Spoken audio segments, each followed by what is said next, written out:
राधे राधे, जय श्री कृष्ण। सुबह सुबह उठ्या और नाई धोईने गया दूध लावाने। दूध लाईने पछी पाछा आया। पाछा आईने चाय बीजी बनाया, दूध बीजी गरम करने रखियो। तवो रखने बाद आटो मोल्यो तो साइड में आटो बीजी मोल ने पछे बनाई गोल गोल रोटी बनाई ने पछे रखी तवा माते रख परी ने वने थाला पे रखी दा वने हेकी वने हेक ने पछे मैं लीधा प्लेट में मार वास्ते रोटी सब्जी दोनों लेने पछे मैं रड़ी वगैरह रड़ी रहीने रील्स बनाई। एक रील्स बनाई ने पछे मैं थैलो लेने बेर रही दुकान बीजी दुकान गया। रस्ता में आया अय्यप्पा बेटोनियड था। अय्यप्पा देखिया वनोरा दर्शन बीजी कीधा ने रस्ता में साइड में रहने निकल गया।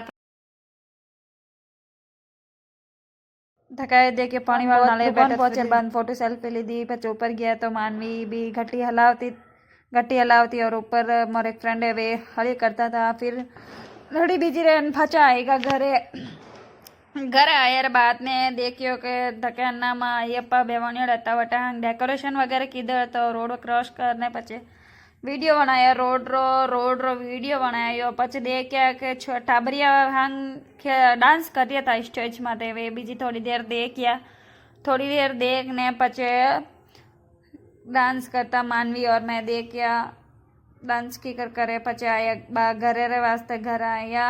रास्ता में देखियो के लक्ष्मी मारो फोटो। मेरा ये अजीबो गरीब व्लॉग्स आया हो तो पसंद आया हो तो लाइक एंड चैनल को सब्सक्राइब और शेयर करके जरूर जाना। Thank you for watching.